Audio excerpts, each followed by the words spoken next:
Saludos, amantes y tinieblos de la cultura, bienvenidos a una nueva emisión de En órbita. Hoy entrevistando jóvenes talentos británicos. En este caso me encuentro con Nadifa Mohamed. Nadifa, welcome to En órbita. Thank you. It's a pleasure having you here. It's a pleasure to be here.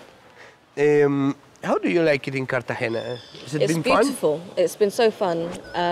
Perfect weather. It's an exciting old city. We have ticket touts for the literary events. I've never seen that happen before. I'm really happy to be here. Let's talk about success. Is it great? Is it good? Is it new? Is it weird? It does. I don't know. I don't know if you ever feel successful, because there's always a different thing to be comparing yourself to. So I'm very happy to be invited to places like Cartagena and Jaipur, but I don't have time to reflect on anything. I'm either traveling or I'm writing or just so busy with life. It's great. It's just because I made a background check on you, and all the reviews are in your favor, and the critics love you, and it's great. But I wonder if it is hard to assimilate. I think it puts pressure on you, for sure. I think I definitely felt that pressure when I was writing my second book. Because if you take positive reviews very seriously, then you also have to take negative reviews very seriously. Exactly. So it's hard to balance, but I don't feel so much threatened by what the critics might say. It's actually, what more do I have to say? I've published 2 books now, and they've come from very deep emotions and family experiences, and to keep that enthusiasm going is probably quite hard. Has it helped you through the pressure that it represents, the fact that you have been a film producer for quite a time? Not really. I think I tend to divide the 2 works in my mind. So writing is very solitary, it's very personal, intimate.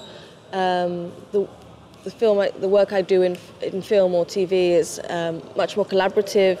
The idea might not be my own, and I'm entering it some way down the process. So they're very different, actually. It is high pressured, and it's time pressured, much more so than books are. But you have so many people there to assist you. So when you're flagging, someone can come in and help. And it is much more practical than writing is. Writing is quite impractical, in the sense that you can spend 9 hours of a day working, thinking of ideas and trying to find inspiration, while you can't afford to do that if you're working with other people on a film or TV project. You can't say I'm waiting for inspiration.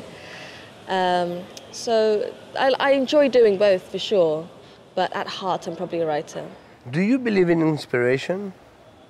I think so. I think writing actually boils down to making connections between things, between the external and the internal, between the political and the personal, between the imaginative and the more research-based, things that you actually learn that are facts. So I find inspiration from the strangest places. I might be watching a TV nature program, and something about it, maybe an image or something that the animals are doing on screen can inspire me. So it's really hard to predict when it will come and when it won't come. Does your work as a journalist help you when you begin to write fiction? I don't think so. I think I've only really started writing articles after I finished my first novel. But what it does teach you to do is to be much more succinct, to actually say very clearly and briefly what you want to say and what you need to say. So that's a very different skill to novel writing, where you actually elaborate on everything. So from the articles, I put something in for the paper, and it's chopped up, reformed, and that process I find very interesting. You were born in Somalia. Now it's Somaliland. The part that I'm from. That part that you're from, Hargeisa? Hargeisa. Yes. Do you find yourself at home in Somalia? I do. Partly because I spent the first 4 years of my life there, and secondly because I've actually made the decision to go there and to be invested in what happens in Somaliland.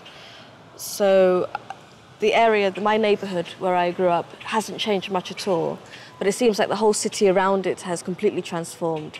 So every time I go maybe every 2 years, and there's something new there, there's something new to see, and the atmosphere's changed. So it's a very dynamic place, and in that sense it's quite hard to feel at home because it's constantly changing, and I'm only there as a short-time visitor. London feels more like home in the sense that I know my neighbourhood in London, inside out, and I can relax and I don't have to think. In Hargeisa, I have to think more because I don't know where things are and I don't know how things are done. So I'm constantly shifting between where I think is home. Okay, so you consider yourself a Brit, or you consider I think yourself... as I get older, Britain has formed me. There's no way of getting around that. And London and South London and the part of London I'm from has formed me the most. So, and while Somaliland is somewhere that I have strong ties to, but I'm not there all the time. The things that happen there don't affect my life in the same way that things that happen in London do. Let's talk about Black Mamba Boy, your first novel. How did you build the structure of the story? Did you have to travel a lot?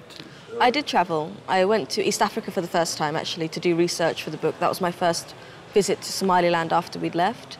I also visited Eritrea and Ethiopia. So the process of writing was actually, I didn't know what I was doing. It was my first ever book. It was my first ever real attempt at writing anything. So I was learning as I went on. I went to museums and libraries for research. I interviewed my father a lot because the story was his story. And just to make my life easier, I followed a chronological structure from beginning to end. So the structure came and the story came to me slowly. What to include, what not to include. Was it hard to get in touch with the figure of your father? I think he has to change for me to do it. So I can't say that the character Jama in my novel is my father, because my father's 89 now and I'm writing about a 10-year-old or a 15-year-old or a 20-year-old. And in those decades, he's changed. It's very hard to grasp the real soul of someone. So I know his story and how it would be written in a biography, but to find out his real essence, I think that's nearly impossible. So I had to come and mediate between the real person and the character. And the character is a mixture of my father, myself, and it's a completely individual person. Okay, but did this exercise attach you more to Africa, or? Absolutely, I think so. I think that growing up in the UK, I learned a lot about British history, and the book gave me an excuse to really find out about my family's background and my background. So I really enjoyed that process. It made me feel a sense of connection to the world I left. And it's such a dynamic area that's constantly changing that I was reading about things that I would never find out about unless I was doing this quite intense research. Nadifa, I want you to help me wrap up this interview by giving some advice to the young starting novelists that want to be. Okay. Well, I always say you have to read. There's no point writing unless you read. And also, having inspiration and having a story is one thing. I find the hardest aspect of writing is keeping going, keeping that enthusiasm going. So it's really important that what you're writing about obsesses you in some way. So even if it takes 4 years or 10 years, there's just something about it that won't let you go. Also, what I love about writing is that you're free to do it however you like, when you like. You don't have a boss, you're your own master. And I would hate for people to feel as if they want to be a writer, they have to do it this way. That's not the case at all. You're free to write however you want. Okay, Nadifa, thanks a lot. Thank you. It's been a pleasure, and we hope to see you soon again here in Colombia. I hope to be here again. You'll be welcome, Thank for you. sure. Bueno, señores, aquí acaba esta entrevista. Ustedes sigan pendientes de nuestras emisiones, de nuestras otras entrevistas. Y recuerden que esta entrevista en particular y todas las otras las pueden ver en www.enorbita.tv. Adeu.